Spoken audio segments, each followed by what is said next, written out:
Thank you, Steve, and thank you to Celtic SMR for allowing us the opportunity to do this online. We were hoping to have class sessions face-to-face, and we had a whole stream of these booked up for the year. Obviously, due to the current environment, we've had to change tack. So it's all a little bit new for us as well.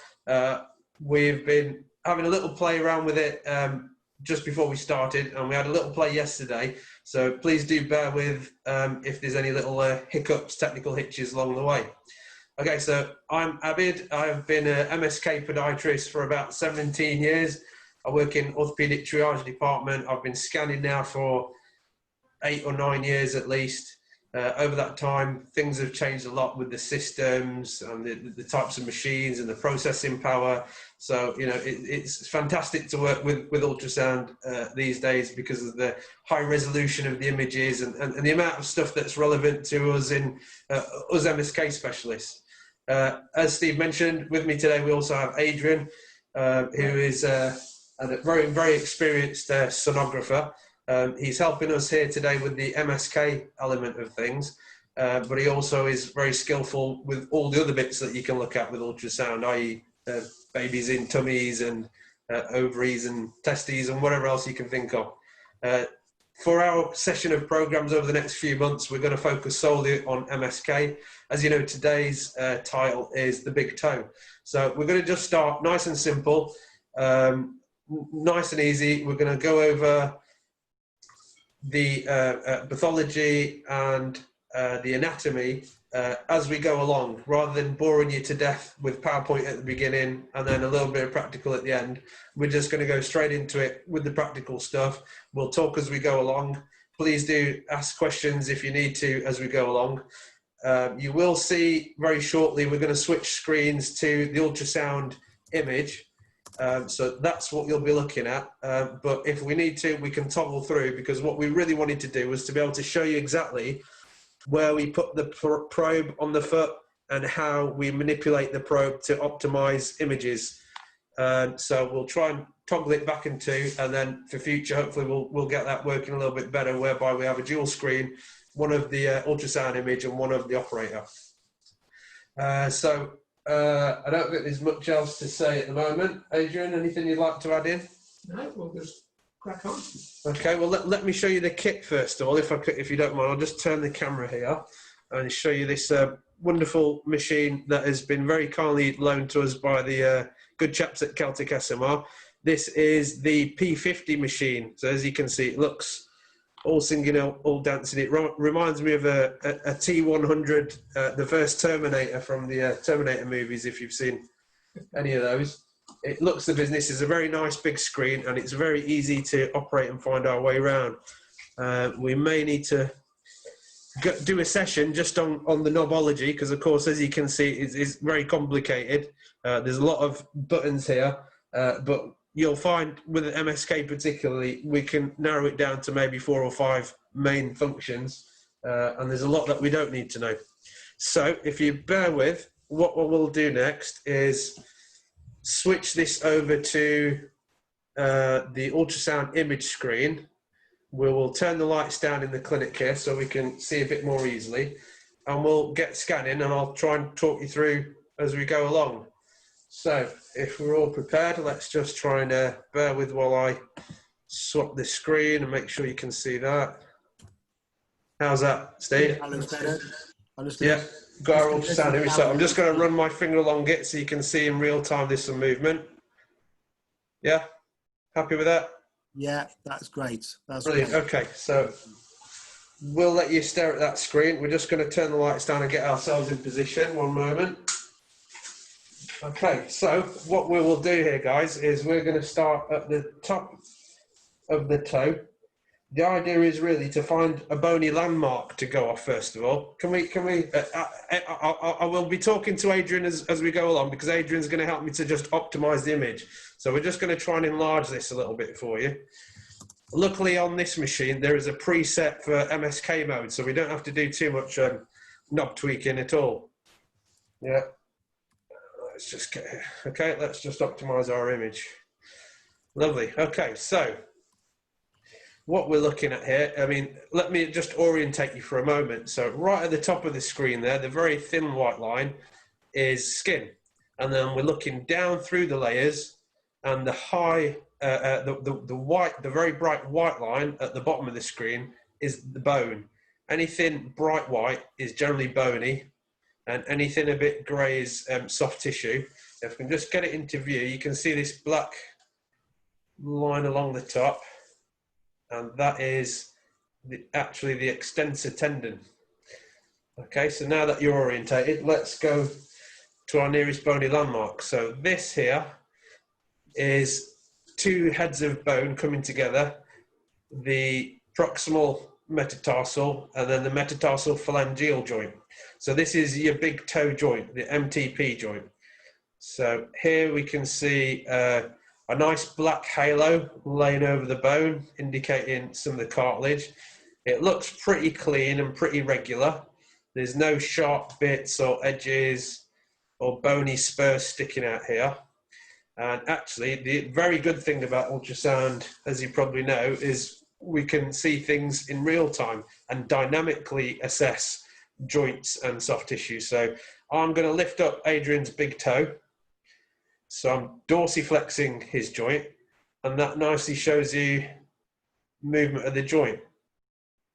You can also see the extensor tendon mechanism working at the top of the toe there. The trick is keeping your probe in the right place on it as you move it. So as you can see, we're getting a little bit of artifact there, a little bit of gapping in the image where the arrow is. But this is where the skill comes in and the practice to help you to be able to fill that in. So if you look now, I've just cancelled out all that background noise by applying a little bit more pressure and also making sure there's enough jelly in place. Of course, the point here is that there's quite a lot of bony landmarks and contours on a foot, so it's always good practice to use plenty of jelly to help you to get a full image. The more the better. So let's go right to the tip of the toe. I'll just spin this round. Where's our orientation marker? Okay, let's get that in place. Okay, so let's start at the top. So let's get you a nice picture here. Okay, so this is the top of the toe. This is the DIPJ, the distal interphalangeal joint. And you can just see how the extensor tendon is going over the top here, and you can actually see where it attaches more distally to the DIPJ. Can you make out the little fibers there, I hope? Adrian's very kindly helping out with the cursor just to point in the right direction. So soft tissue, nice tendon, DIP joint. Of course, within the DIP joint, you can have problems with arthritis, which would show as a much more narrow space here. Let's just try and measure that out for you so you've got an idea. Adrian, would you like to just measure out that joint space at the DIPJ? So we're going to go and use the calipers here, a very useful function to help diagnose all sorts of conditions and to monitor things. So you can see there, we've got a gap between the bones of 2.1 millimeters, which is about normal. That's what you'd see in the DIPJ because it's quite a tight joint.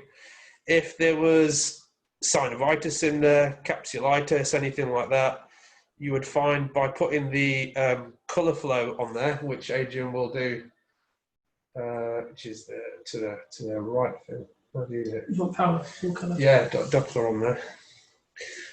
So we put this box, this blue box, which is showing colour flow and showing movement, and we put that over the area of interest. So as you can see here, there is absolutely nothing going on in that box over the joint margin.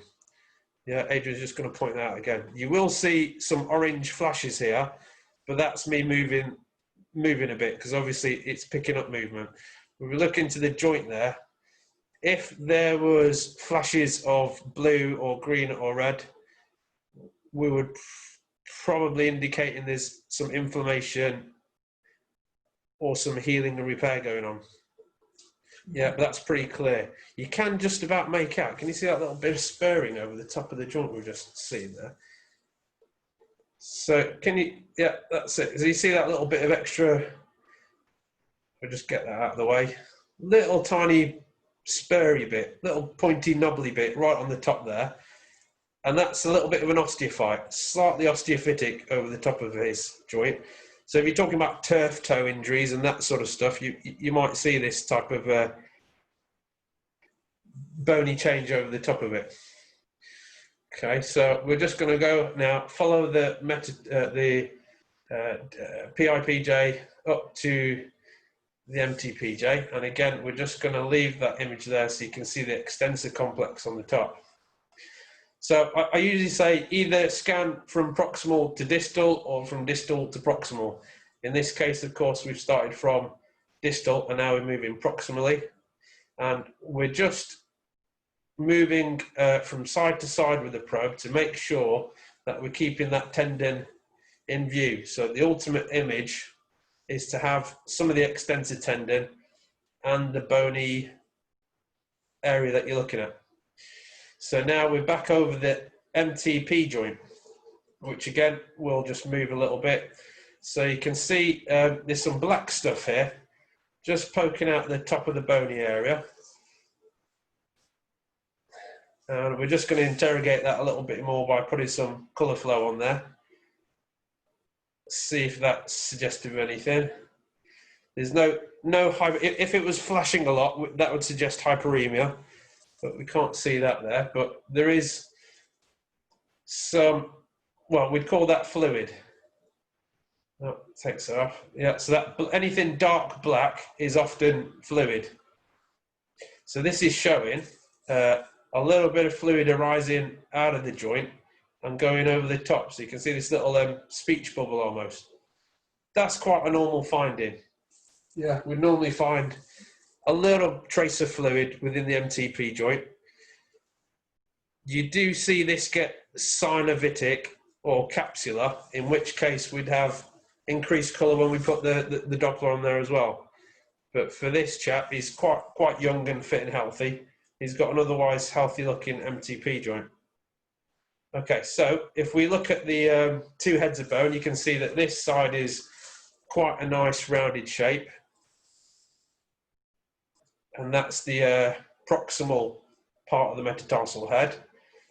In people who have degenerative changes, hallux limitus, hallux rigidus, you wouldn't see such a regular line over the MTP joint. There would be a lot more nobbles and bobbles, as I call them, which we'd technically call osteophytes. So osteophytic changes arise over the joint where it's been catching and jamming. And then we'd also find that this joint space reduces. So you won't be able to see this nice halo of cartilage that we can at the moment. Adrian's just pointing out as well in a more degenerative joint. Also, I think the actual joint that you can see into does shallow. Let's try and get a bit. So this area, you can see there's a nice sort of V shape in there almost at the minute. That wouldn't be as deep, and that would show a lot more shallow, and there'd be a lot more reduced joint space in there. So fortunately, though, we've got a nice healthy specimen today. So I'm just going back to try and get the extensor tendon back in the picture, which you can just see over the top here, and we're going to keep that in line. The thing about this over the feet is I find it's very easy to apply too much pressure, and then you can end up obliterating the structure you're trying to look at. So let me just give you the example. So let me get that extensor tendon nicely imaged here. Okay. So if I press down too hard, as you can see I'm doing with the probe pressure here, can you see how we're totally squishing out that tendon? You can't really make it out as well now. If I gently lift the probe pressure off, there you can see the black line indicating the extensor tendon again. So again, applying too much pressure. So you can mimic artifacts, and you can also miss things if you put too much force onto the pressure probe. And sometimes when you're beginning, it's a natural thing to do with scanning because you want to make sure you've got good contact. Whereas we've demonstrated there, too much contact can throw you the other way and end up missing things. So less pressure with the probe head, the better the image will generally be. So we're going to keep following this extensor tendon. And at the moment we're scanning in longitudinal axis. We will also need to look at things, and this is with anything in ultrasound scanning, we need to look at things in longitudinal and then transverse as well. So I'm just still following the extensor tendon here. We've come off the bone, but I'm focusing on the tendon itself. Of course, you can get splits, tears, intrasubstance tears, synovitis, tendinopathies, and all sorts of other nasties there. So we scan the full length of the tendon to make sure there's nothing horrible. So we'll start at the tip again. There you can see it just attaching at the other side of the DIPJ. Now we're going to follow it along. You do need to keep manipulating the probe direction to make sure you stay on it. And you will lose it. You will find that it disappears here and there. Easiest thing is to just go back to the nearest bony landmark, pick it up again and start following it. So I usually like to go all the way up to its origin. So we're carrying on now. We're on the over the first TMTJ now, which is the joint Adrian's highlighting, and you can still see tendon texture at the top. So you can see the striations in the tendon itself, and I can keep following that. Starting to thin out now, you can see. Now we're going over the midfoot, and we're just coming up to the ankle. You know, you can see I'm losing the image there. That's because I haven't put enough jelly higher up the foot. So excuse me while I just reapply. Stick that in there, and then we'll come straight back with the probe. Let's go back to where we were. So there you go. Lots more jelly, and you can see what a difference that's made to the image. So again, I'm over the metatarsal, and we're following that extensor tendon over the tarsometatarsal joint. Now we're over the midfoot, the cuneiform, and a little bit of contact loss there. You can see I'm just angling my probe down. So I'm actually tilting the probe at the distal edge of it to try and fill up that whole image. Still we're traveling along, extensor tendon still there. Now we're over the talonavicular joint, and then shortly we'll be coming up to the ankle joint, which should show as a nice V shape. Yeah, so there's your tendon still, and now I'm actually onto the shin. Just gone over the ankle. Okay, so that's the longitudinal view. Let's come right back down the foot. Let's find that tendon again at the DIPJ. Okay, and now we're going to go into transverse with it. So let's spin our probe head about 180. So you can see how difficult it is to pick up now. So this is the actual toe bone underneath. So I say if you imagine a sausage and you cut it in half, and then you're looking at the two ends, that's the image we've got now. So we're looking at the end of that cut sausage. Yeah, so that's the bone underneath. And the little tiny extensor tendon sitting on top. So this is transverse view. So let's just follow that along. We can do this a bit quicker. And you can just see how that small shape starts to spread out slightly and gets a little bit thinner. Yeah, but you can see the little tiny fibers just giving it away. And again, because we want to rule out, not so much maybe on the extensor tendon here, but in tendons in general, you want to rule out any intrasubstance damage or injury. The only way to do that is transversely scanning. There you go, I'm bringing it back into view for you so you can see it goes kind of round and tubular, and then at the distal and proximal attachments it thins out. So I'm coming back down the foot and it's gone very thin until it attaches about there now onto the DIPJ, and then we'll bring it back into view. We'll scan him back up the foot, and you can make out this little tendon here. You could focus on that if you wanted to a little bit more. Adrian might just manipulate the knob so we can look just at that little bit of tendon.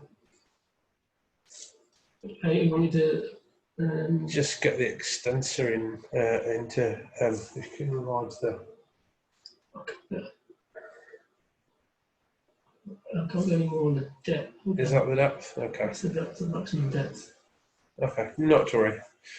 So we've done that in longitudinal, and I'm still following it in transverse all the way up the foot. We're going over the midfoot and up to the ankle now. Okay, so we've scanned the most superficial structure of the big toe. I had a good look. We're back here again into longitudinal axis, but easy to pick up.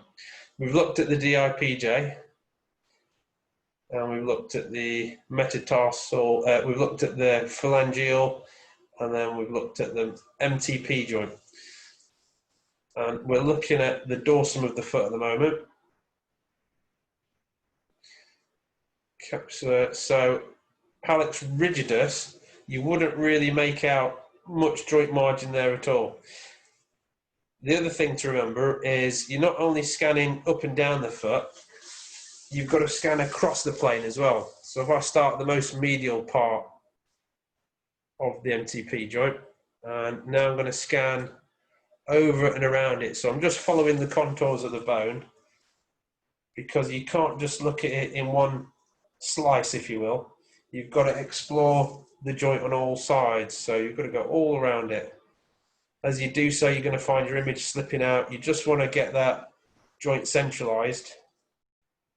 Because sometimes you look at things directly from the top underneath the extensor tendon, but sometimes spurs and osteophytes will be more medial or more lateral. So if you keep that very simple view, you can miss stuff. So try that zoom. Maybe I can zoom in this. What's the image like? Slightly blurry now, isn't it? Slightly. Yeah. Okay, well, what else do we need to mention on the big toe joint? I think that's covered that bit. Okay, now we're following the metatarsal. So the other thing, of course, and quite common this time of year, during what I call sandal season, is metatarsal fractures. And you can pick them up very nicely on modern ultrasound these days. So if we go back to the bony contour, so this is your first metatarsal, the white line here, soft tissue over the top. So we're interrogating the metatarsal, not so common maybe of the first metatarsal because it's much thicker, but say for example we're looking at the second or third metatarsal where stress fractures are definitely more common, but the principle is the same. So what you're looking for here is any defect in the bone. So in this case we can see that big bright white line telling us that you've got nice healthy bone. And in cases where there is a stress fracture that appears, you'll find there'll be a break in that cortex. So we call that lining of the bone the cortex. And you'll often see a little split or a defect. Depending on how severe the fracture is, you can sometimes make more detail out than that. Of course, we always say that we'd never essentially completely diagnose a fracture with an ultrasound scan. You would want to send that for a plain film as well to back up your finding. But the important thing here is to know what's normal, so it's easy to see what's maybe not so normal. So we're following this metatarsal shaft. You can see the extensor tendon in the top, and now we're on to the first tarsometatarsal joint. So I personally think if you're scanning the big toe, you should scan up to this point. You should be able to look at and see the first TMT joint. I find very, very commonly arthritic degenerative changes in the midfoot. Again, maybe more often in my clinical experience in the second and third TMTJ, but of course you get it in the first TMTJ as well, tarsometatarsal joint. So again, you're going to explore here. You can see it just looks a little bit sharp on the edge of that bone there. There's a big bright little speck there, and that could indicate a small osteophytic change. Yeah, but the joint is generally fairly spacious. You've got a couple of mil of joint there. Abid, can I just jump in there? Yeah. Just had a quick question in relation to the first MTPJ. Yeah, let's go about that. Sesamoid complex, please. Okay. Yeah, we were just going to do the dorsum, and then the next thing is to move on to the plantar. So we should be showing all the bottom of it in a couple of minutes, if that's okay. Yeah, of course. We'll go over the sesamoids and all that too, sure. I'm just nearly done with this one. Okay, that's fine. So again, first MTP joint, metatarsal shaft, no evidence of stress fractures there. There's the TMT joint. It looks fairly healthy. So that's about as much as you want to see on the dorsum of the big toe. All right. Okay. So now, if you're happy, let's move on to the plantar aspect and let's look at all the interesting things there. So let me just wipe that off a little bit. Give us 2 seconds to change position. Okay, I'll just get just flat out will be fine for me, thank you. Okay, so here we go. This is a longitudinal view. Let me just make sure we've got everything.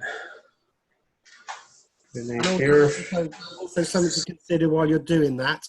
At this depth, would a higher frequency improve the image? So I don't know if you want to answer that as you go along. But good point. We're just increasing the frequency there. Does that look better to you, or a bit harder to see, I think? How's that image? Any thumbs up from those of you on screen? Okay. So it looks okay. So we're actually now under the metatarsal head, underneath it. So here is your flexor tendon. Yeah, so I'm just going to move the big toe here. Can you see all that lovely movement of the soft tissue? We can see the movement of the flexor tendon, and below that we can see the underside of the MTP joint. And that's just how fantastic ultrasound is in this sort of thing, particularly for Achilles tendons. You know, you can dynamically move and assess gapping joints, gapping tendons, stretching and pulling things to see exactly what's going on. It helps a lot in diagnostic ultrasound. Of course, your X-rays and MRIs are always static. So let's follow this extensor tendon. So I'm over the MTP joint, which is where that little cursor is. That's the bottom of it. Now you can see nice healthy tendon there. I'm just going to run along this tendon, and I'm moving distally to the DIPJ again. So you can see this nice lovely tendon here attaching just at the other side of the DIPJ. Okay, again, you'd go and look at that in transverse as well. Let's head back to the MTP joint. Somebody mentioned they wanted to see sesamoids, so let's have a look at those. Now, with sesamoids, what I usually do to find them is to move into transverse. So we're going to clock face this probe here, about 90 degrees from where we were. And I'm going to show you 2 sesamoids, which are, just relax your toe for me there, thank you.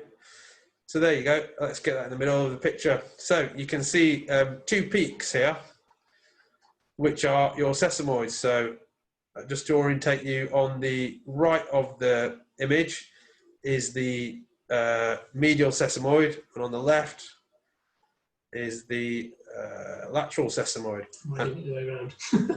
It is. Wrong way around, sorry. Yeah, thanks for pointing that out, Adrian. And then right in the middle, do you want to just point out that nice tendon that we were looking at? There you go. Can you see this roundish shape there? And you can see nice fibers in it. So that's the flexor tendon running between the 2 sesamoids. So if you were looking for bipartite or possible fractures, you can often make them out. So you can see the bright white line overlaying the 2 sesamoids, and again, if there was an issue there, you'd see a little crack or a defect in there somewhere. Can't recreate. So here you should have nice rounded shapes, maybe with a slight peak to them. That's an ideal image there with the tendon in between. So I'll usually look at them scanning across from one side to the other. And then we'll want to go from proximal to distal. So they've just disappeared there as I've moved my probe forward towards the toe, and now they're back in view, and I'm scanning over it until I drop off the back of them. Okay, so that's proximal to distal. As to properly interrogate them, then you've got to really move back now into longitudinal axis, which we'll do here. So we're going to bring the medial one into view a bit more, and then we're just going to spin our probe onto it, and now you can see in long axis the sesamoid, and you can see much more of it. I don't have to move up and down along it as much. Yeah, you can see the subcutaneous tissue, and you can see how much pressure I am or I'm not putting on. So you can kind of measure fat pad here as well if you want to. Yeah, so that's the lateral sesamoid. Now we'll scan across. You can see the extension mechanism, and now we're on to the medial sesamoid. So that's a very nice demonstration there. So from medial, we're scanning across. There's the tendon in the middle, and now we're back onto the sesamoid again. So you want to rock the boat a little bit with the probe. So to and fro-in, and we can get really good image there, because you're trying to cancel out as much background noise and as much artifacts as possible, and shadowing and reverberation and all that stuff. So hopefully that satisfies your question on the scanning of the sesamoids. Sure, Okay. I'll wait for any feedback. I'll shout if not. Yeah, thank you. Okay, what else do we need to see here? Actually, interestingly, let's show you the plantar fascial insert at the base of the MTPJ as well, just while we're there. Can just find it. There we go. So, do you want to just mark that out for me again, Adrian? Yeah, brilliant. So you can see the tendon fibers sitting on top, and this white line that you can see is the insertion of the plantar fascia to the back and the base of your big toe as well. And of course, people with plantar fascia, of course, spans the whole sole of the foot, so it doesn't make sense just to look at it at the heel. You should scan all the way through the foot as well. But we're going to do that in another program. I think we've got one whole program on plantar fascia. But while we're here under the big toe, I'll just show you that structure, and you can see how nice and easy it is to make out. Okay. Of course, if we've got foreign bodies and things, which you know, we're seeing a lot of these things at this time of year, sandal season. A lot of feet are turning up at A&E and minor injuries units, all kinds of sprains and strains and things, but a lot of foreign body things. So again, ultrasound, looking for foreign bodies. I mean, in general, we'll X-ray for foreign bodies, but ultrasound is much more specific. You can see what if there's any soft tissue changes around an object, and also you can show up hyperemia and inflammatory stuff. Yeah, so that's the bottom of the big toe. Where are we at the moment? Let's just see. We've got about 5 minutes left there, Steve, do you think? Yeah, I think we're good.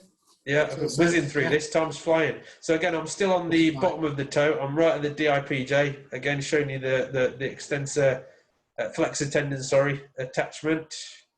And you can see the nice grainy fibers within it. And we're going all the way back past the phalange, back onto the MTPJ. Just coming into view at the back here. Extensor tendon. Your sesamoids, your plantar plate. Do you want to? You hear about the plantar plate a lot. That's essentially. Let's think there, Adrian. Can you mark it out for us, there, Adrian? Can make it. Yeah, about there. So plantar plate injuries are quite useful to see with ultrasound as well. Just trying to get you a good image there. It's that kind of hood mechanism, isn't it? Yeah, and again, we're dynamically dorsiflexing the toe. So again, you want to assess tendon injury and damage. You need to really stress the soft tissue structure. Yeah, and as we said earlier, we'll spin it into transverse. So now you're looking at the flexor tendon there, just below the bone, and we're following that back. There you can see much more fibers in it here with a nice kind of halo around it, which is quite normal. And of course, varying thicknesses, but I think on average, this should measure about 2 to 3 millimeters in a normal person. Okay. You can just compare the other side as well. Yeah, obviously, of course, as Adrian's pointed out, normal anatomy is different for the individual. So don't just look at the one foot if possible. Always compare and contrast with the other foot if you can. I've actually just can feel a slight bit of osteophyte on Adrian's joint here as I'm palpating around it. I'm just going to see if we can get a picture of it. We'll just get a little bit more jelly on there for good contact.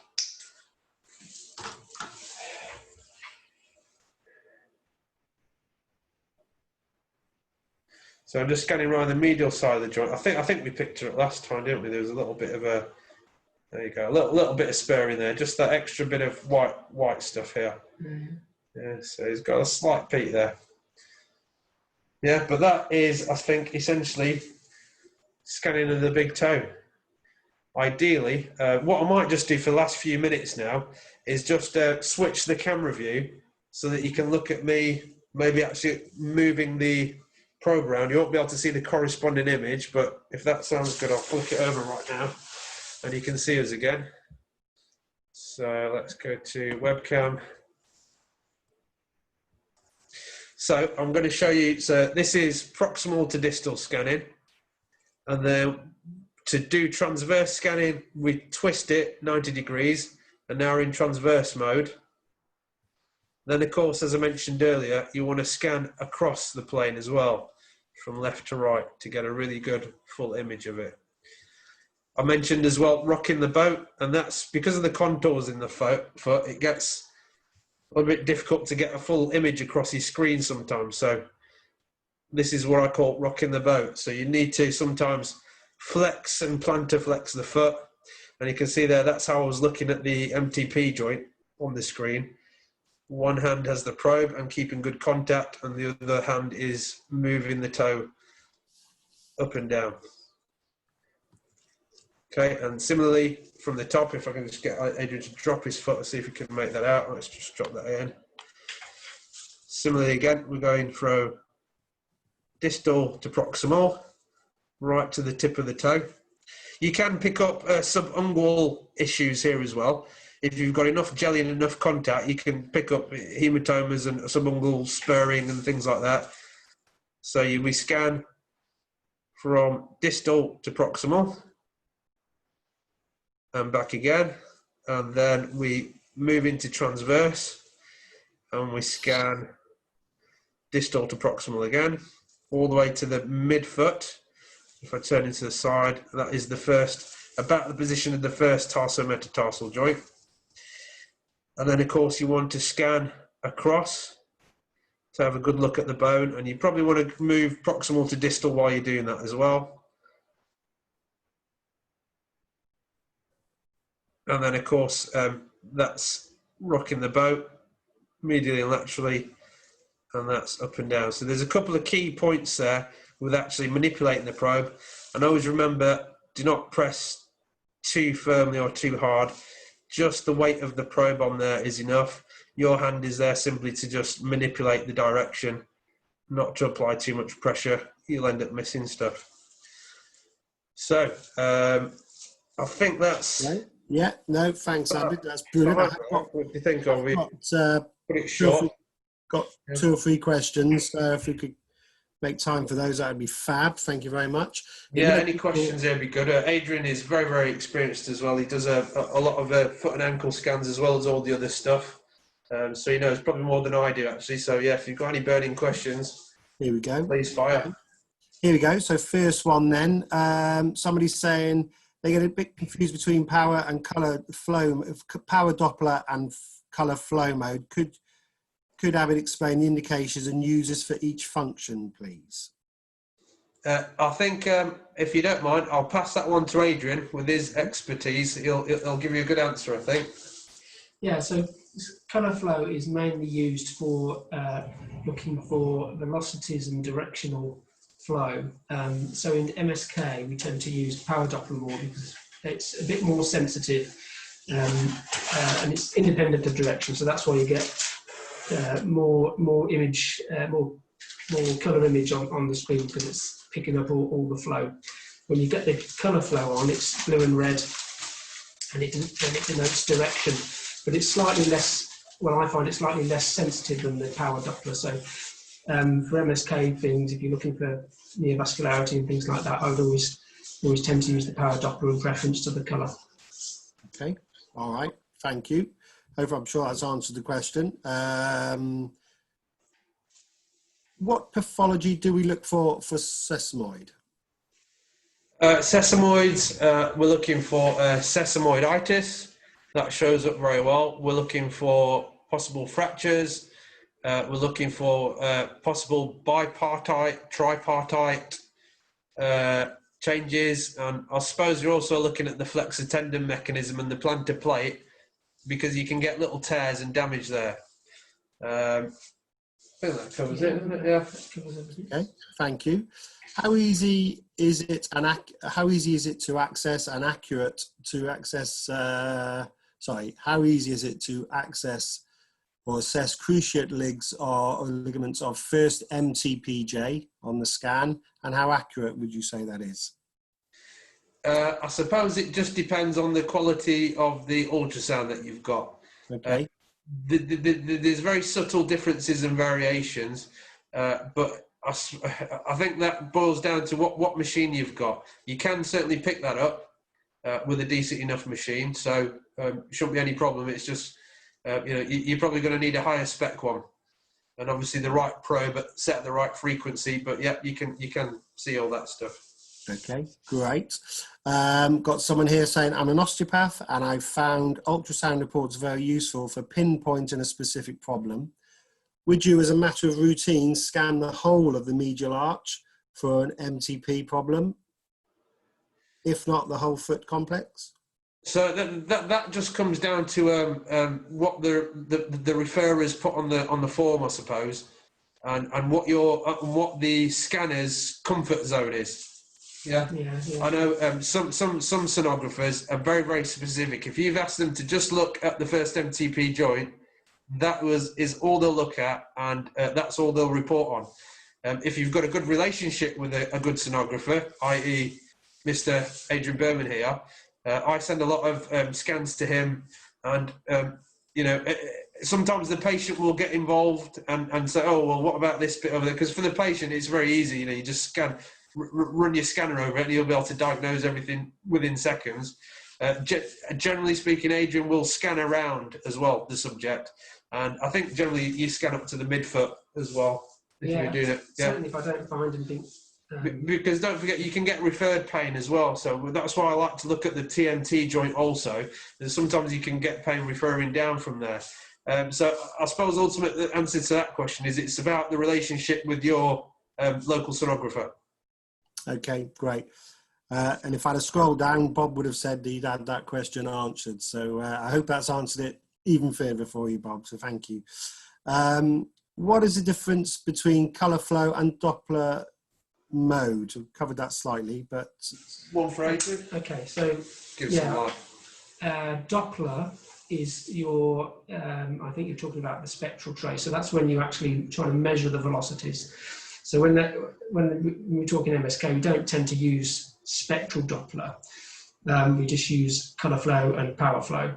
But the Doppler part of it is the measuring velocities, which we don't tend to use in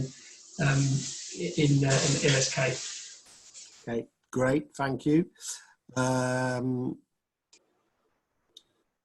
There's a hornet's nest we're just about to open. How to become a qualified person to use ultrasound as a podiatrist? Oh, there's a question. Let's all camp down for the week and we'll cover that one.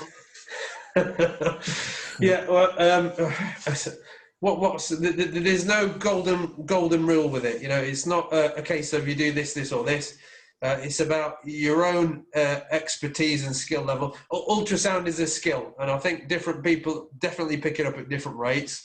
Personally, it took me, I think, 3 or 4 years to really get the hang of it. And it's just about how your brain's wired and how your eyes are wired as to whether or not you pick up the imaging quicker or a bit slower than somebody else.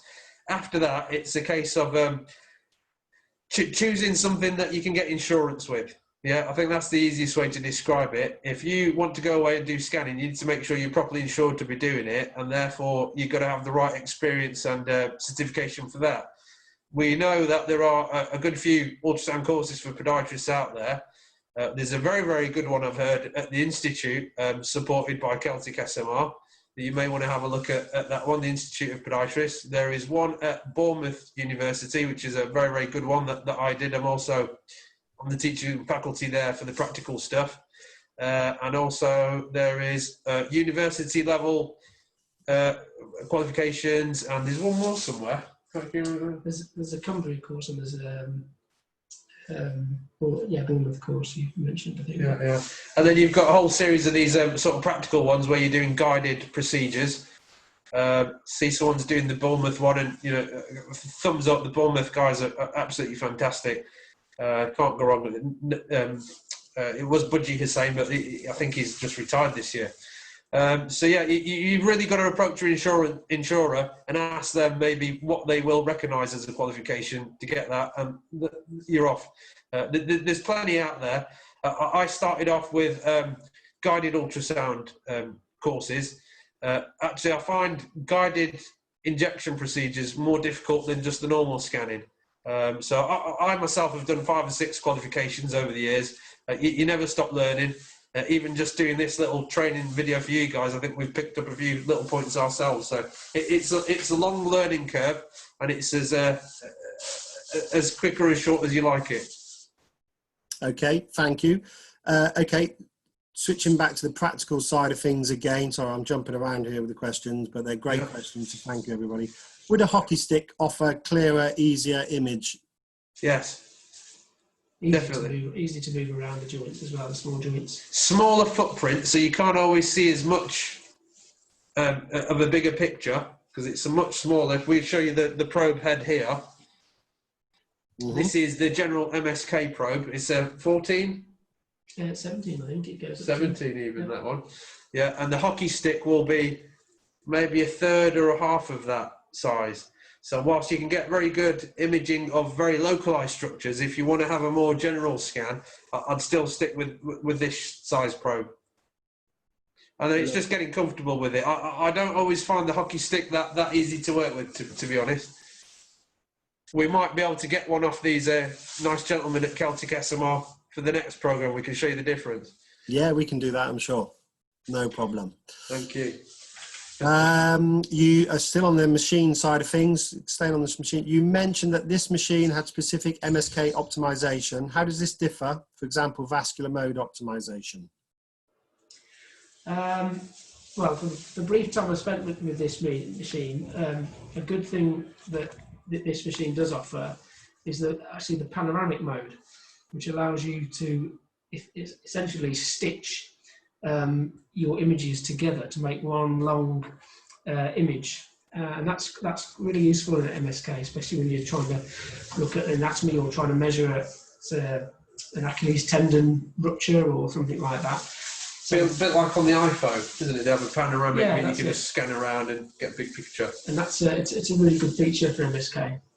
In terms of anything else, just highest frequency as possible is always good because you're looking at really intricate things. A hockey stick probe if you are looking at small joints, certainly. Other than that, they pretty much all have the same sort of features. And you just switch between the two, or the ones you're using. Okay, great, thank you. I'm just skipping through again, lots of good feedback, so thank you everybody for your feedback. Just looking out for the questions. Here we go, here's one from a bit earlier actually. Could you explain what protocol do you follow in your clinical practice effectively? It'd be great if you could share that with the audience. Thank you, Corn, for the question. Yeah, there's quite a few good foot and ankle protocols out there. If you do a simple Google search, there's the European ESSR. They have a very nice little booklet which covers most of the foot and ankle scanning protocols. I think being honest, I've ripped off a lot of stuff from that and there was it, another one. a lot of it be local rules to what the hospitals are. Yeah, I mean, we did a document specifically for podiatric ultrasound, and it's, you know, it's been very specific, and working with your local radiologist and your manager of the radiology department and all the other guys to get something more specific in place. I think when we started, well, the assumption was that we were only going to do Morton's neuroma scanning, nothing else. But actually, I find that one of the more difficult things to do in ultrasound. So I was a bit surprised that they stuck me to that. Actually, I think looking at joints is certainly more easy than looking for neuromas as a beginner. So start with one condition perhaps, or a couple of conditions that aren't too difficult, and you're not going to step on anyone else's feet with them, and just get good at that and slowly build it up. So it can be a lot to take on if you're going to put a protocol together for the whole foot and ankle scanning, and then to be proficient at all the areas in that as well. It's quite a bit. It's quite a steep learning curve. So small steps, I think, if you're going to put that together. Start with a simple condition, scan that till you've done, you know, several hundred of them even, and then move over. Or if you're very confident with your level of skill, then go the whole hog. But ESSR is probably the easiest one to look at off the top of my head. Exactly. Thank you, Abid. Thank you, Adrian. And thank you, everybody, for joining us this evening. Thank you. No problem.